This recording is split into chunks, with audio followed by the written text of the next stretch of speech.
Apa yang diajarkan orang kaya pada anaknya? Kebanyakan orang tua kita mengatakan, belajarlah yang giat, raih nilai yang baik, nanti kamu akan mendapat pekerjaan berupah tinggi dengan tunjangan dan bonus yang besar. Apakah pernyataan itu tepat? Kenyataannya, banyak waktu yang kita habiskan untuk mempelajari hal-hal yang tidak kita butuhkan di kehidupan nyata. Sebagian besar ilmu yang diajarkan adalah untuk keperluan profesional, membentuk kita menjadi seorang pekerja yang baik. Banyak lembaga pendidikan tidak mengajarkan kita cara mengelola kekayaan yang kita peroleh. Padahal pengetahuan tentang pengelolaan keuangan adalah pengetahuan yang kita gunakan seumur hidup. Kebanyakan dari kita tidak diajarkan untuk bisa melek secara finansial. Robert T. Kiyosaki memiliki dua ayah kandung dan ayah angkat. Ayahnya yang pertama mengalami masalah-masalah keuangan di akhir hidupnya. Ayah yang lain merupakan salah satu orang terkaya di Hawaii dan meninggalkan banyak warisan. Kedua ayahnya merupakan orang yang karismatis, berpengaruh, dan sama-sama mengetahui akan pentingnya pendidikan. Namun mereka mengajarkan hal yang berbeda. Ayahnya yang miskin mengatakan, cinta akan uang adalah akar dari segala kejahatan.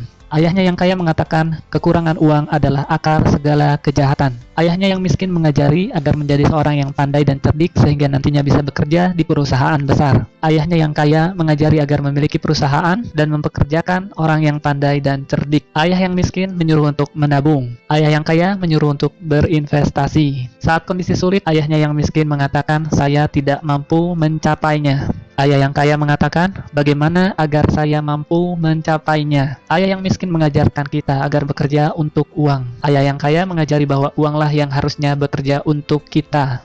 Apa pelajaran yang bisa kita ambil dari kisah hidup Kiyosaki? Pelajaran pertama, orang miskin dan kelas menengah bekerja untuk uang. Orang kaya mempunyai uang yang bekerja untuk mereka. Manusia dipenuhi oleh rasa takut dan hasrat. Takut hidup tanpa uang memotivasi kita untuk bekerja keras. Setelah itu, kita mendapatkan penghasilan. Selanjutnya, hasrat atau nafsu mengajak kita untuk memikirkan hal-hal yang indah.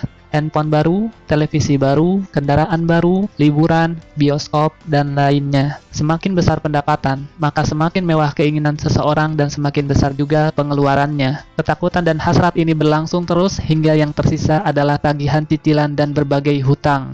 Inilah yang disebut dengan rat race. Pelajaran kedua, keluarlah dari rat race dengan membuat diri Anda melek secara finansial. Misalkan Anda memiliki gaji 10 juta per bulan, namun pengeluaran Anda 9 juta per bulan. Maka yang bisa Anda sisihkan sebenarnya hanya 1 juta per bulan. Jika Anda seorang pekerja, maka Anda akan banyak sekali membayar pajak. Sebelum memperoleh gaji, Anda membayar pajak. Saat berbelanja, Anda membayar pajak. Saat menabung, Anda membayar pajak. Bahkan sampai Anda meninggal pun, maka Anda tetap harus membayar hutang pajak Anda. Yang akan menjadi masalah nantinya adalah bukan seberapa banyak uang yang bisa diperoleh, namun seberapa banyak yang bisa disisihkan. Bagaimana agar Anda bisa melek secara finansial? Pertama, Anda harus mengetahui perbedaan antara aset dan liabilitas. Secara sederhana, aset adalah segala sesuatu yang menghasilkan uang ke dompet Anda, seperti saham atau reksadana, apartemen yang disewakan, real estate, kekayaan intelektual seperti buku, metode pendidikan, dan bisnis yang tidak membutuhkan kehadiran Anda secara fisik. Anda bisa menggaji seorang manajer untuk mengurusnya.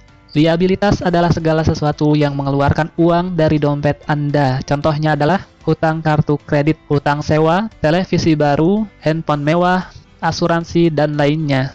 Orang miskin memiliki pengeluaran harian yang tinggi. Kelas menengah membeli liabilitas yang mereka pikir adalah aset, dan orang kaya membangun kumpulan aset yang kuat untuk menghasilkan pendapatan. Kelas menengah mendapati dirinya berada pada pergulatan keuangan yang terus-menerus. Pendapatan utama mereka adalah gaji. Semakin tinggi gajinya, maka semakin keras mereka bekerja dan pajaknya pun semakin tinggi. Pengeluaran juga meningkat seiring peningkatan gaji, sehingga istilah rat race menjadi cocok untuk mereka. Bukannya berinvestasi di aset sesungguhnya, kelas menengah malah memperlakukan rumah mereka sebagai aset utama. Orang kaya semakin kaya karena mereka terus mengumpulkan aset dan berinvestasi untuk menghasilkan pemasukan yang akan melebihi pengeluaran mereka sendiri. Lalu kenapa rumah bisa bukan merupakan aset, namun liabilitas? Orang bekerja dalam waktu yang panjang untuk membayar kredit rumah. Orang juga membayar untuk pajak rumah, pengeluaran untuk perawatan rumah, dan biaya lingkungan, telepon, listrik, PAM. Ditambah lagi, nilai bangunan rumah itu sendiri bisa terdepresiasi atau menurun dari waktu ke waktu. Anda akan banyak mengeluarkan uang untuk membayar cicilan dan perawatan rumah. Nasihat ayah kaya, bila Anda ingin membeli rumah, pertama kali Anda mesti mempunyai arus kas dari aset Anda. Aset ini yang akan menghasilkan uang dan kemudian digunakan untuk membayar rumah yang Anda beli. Konsentrasikan usaha Anda untuk membeli aset-aset yang menghasilkan dan upayakan untuk menjaga liabilitas dan pengeluaran di tingkat yang serendah mungkin. Pelajaran ketiga, mulailah mengelola bisnis Anda sendiri. Anda bisa tetap bekerja di pekerjaan Anda sekarang, tapi mulailah berpikir untuk memiliki bisnis sendiri. Kiyosaki menjual mesin fotokopi dan mendapatkan pemasukan berdasarkan komisi dari perusahaan Xerox. Dengan penghasilannya ini, dia membeli real estate dan dalam waktu 3 tahun, real estate-nya sudah menghasilkan pemasukan yang jauh lebih besar dari gaji yang diterima dari Xerox. Dia tahu bahwa untuk keluar dari rat race dengan cepat, dia harus bekerja lebih keras dengan menjual mesin fotokopi lebih banyak lagi dan mulai membangun bisnisnya sendiri. Jangan membelanjakan semua gaji yang Anda dapat. Bangunlah portfolio aset. Saat aset Anda sudah menghasilkan pendapatan yang cukup, maka Anda boleh membelanjakannya. Kiyosaki kemudian keluar dari tempat kerjanya dan membangun bisnisnya sendiri secara penuh waktu. Pelajaran keempat, bayarlah diri Anda terlebih dahulu. Pajak pendapatan telah diterapkan kepada penduduk di Inggris sejak tahun 1874. Di Amerika Serikat sendiri baru diperkenalkan pada tahun 1913. Saat ini pajak yang direncanakan hanya untuk orang-orang kaya, peleset, sehingga kelas menengah dan orang miskin juga ikut terkena pajak. Kenyataannya, orang kaya selalu mempunyai cara untuk melindungi diri dari pajak yang tinggi, yaitu dengan membuat perusahaan. Perusahaan bukanlah selalu berupa fisik gedung dengan nama perusahaan dan logo yang terpampang di luarnya. Perusahaan adalah dokumen yang berada di lemari pengacara atau notaris yang sah secara hukum. Perusahaan menawarkan keuntungan pajak dan perlindungan dari jeratan hukum.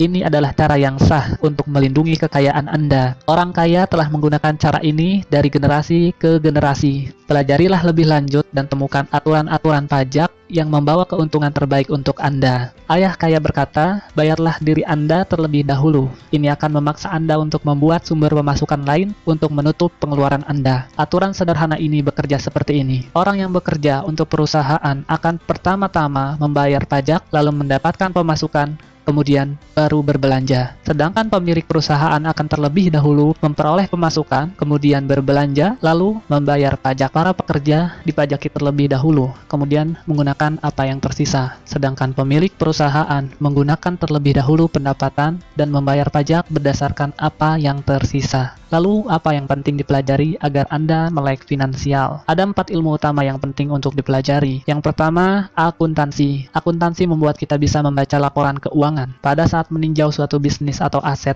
Anda perlu secara cepat melihat catatan keuangan perusahaan yang sedang Anda tinjau. Banyak orang yang tidak tahu bagaimana menyeimbangkan neraca keuangan. Yang kedua adalah investasi. Keterampilan ini akan terasa dengan pengalaman. Bicaralah dengan para investor dan selidiki bagaimana cara mereka berinvestasi. Yang ketiga adalah perilaku pasar. Ketahuilah aturan penawaran dan permintaan. Tidak ada pemilik bisnis yang dapat melakukan bisnisnya tanpa memahami prinsip dasar dari pasar. Lihatlah berbagai kesempatan atau peluang bisnis. Lihat apa yang dijual dan siapa yang akan membelinya. Yang keempat adalah hukum. Kiyosaki merekomendasikan untuk melakukan segala yang berkaitan dengan pengembangan bisnis Anda dalam koridor bisnis yang legal. Ketahuilah hukum-hukum perusahaan, aturan lokal, dan aturan akuntansi yang berlaku. Pelajaran kelima, belajarlah untuk menjadi investor profesional. Ayah kaya menjelaskan bahwa ada 2 jenis investor. Yang pertama adalah pembeli paket investasi. Ini adalah investor yang menelepon retail outlet, perusahaan real estate, stockbroker, atau perencana keuangan dan menaruh uang Anda dalam portfolio investasi yang sudah ada. Cara ini merupakan cara tercepat dan praktis. Yang kedua adalah investor profesional. Rancang sendiri investasi Anda, lakukanlah penawaran aset-aset Anda, dan cari berbagai kemungkinan dari kesempatan yang ada. Ayah kaya sangat menganjurkan jenis investor ini. Anda perlu membangun 3 keterampilan dasar untuk menjadi menjadi investor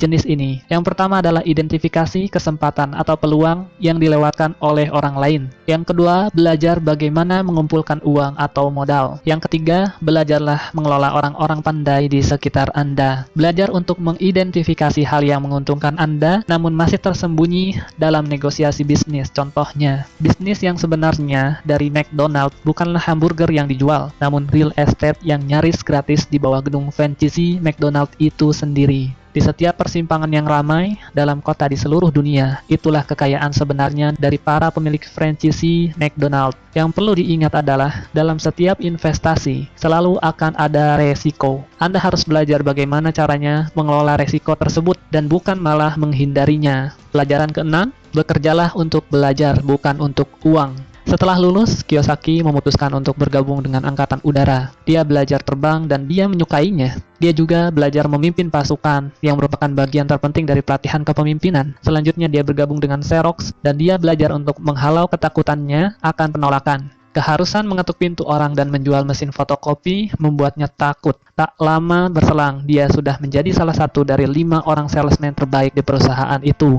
Beberapa tahun kemudian, dia adalah yang nomor 1. Setelah belajar menaklukkan rasa malu dan takut akan penolakan, dan menjadi nomor 1, dia keluar untuk mulai membangun kerajaan bisnisnya sendiri. Pelajari berbagai keterampilan menjadi seorang public relations, marketing, advertising. Ambillah pekerjaan sambilan dengan tujuan untuk belajar lebih jauh lagi, bukan untuk uang. Dalam sistem pendidikan kita, sekolah mengajarkan orang menjadi seorang profesional. Profesional akan menjadi seorang spesialis hingga mereka tak mampu bekerja di luar bidangnya dan membutuhkan serikat pekerja untuk melindungi posisi atau pekerjaan mereka. Ingatlah, Anda bisa menjadi seorang profesional, katakanlah belajar menjadi seorang pilot jika ingin belajar terbang. Namun, pada saat yang sama, mulailah berpikir untuk mengembangkan bisnis Anda sendiri. Orang kaya mendidik anaknya berbagai hal yang berkaitan dengan bisnis itu sendiri. Mereka memindahkannya dari departemen yang satu ke departemen yang lainnya, hingga ia dapat belajar tentang keterkaitan antar departemen yang ada. Spesialisasi bukanlah yang terpenting di sini, namun mengambil pelajaran di semua departemen sangatlah penting untuk modal melihat suatu bisnis secara keseluruhan. Ada 3 keterampilan manajemen yang utama. Yang pertama adalah manajemen arus kas, kedua adalah manajemen sistem, ketiga adalah manajemen sumber daya manusia. Jadi, apa saja yang kita pelajari? Yang pertama, orang miskin dan kelas menengah bekerja untuk uang. Orang kaya mempunyai uang yang bekerja untuk mereka. Yang kedua, keluarlah dari rat race dengan membuat diri Anda melek secara finansial. Yang ketiga, mulailah mengelola bisnis Anda sendiri. Yang keempat, bayarlah diri Anda terlebih dahulu. Yang kelima, belajarlah untuk menjadi investor profesional. Yang keenam, bekerjalah untuk belajar, bukan untuk uang. Ingatlah, pekerjaan adalah solusi jangka pendek untuk masalah keuangan jangka panjang Anda. Atasi hambatan Anda dan mulailah bertindak sekarang. Kenapa harus memanjat tangga karir di perusahaan bila Anda bisa memiliki tangganya sekalian? Diringkas dari buku Rich Dad Poor Dad, Robert T. Kiyosaki.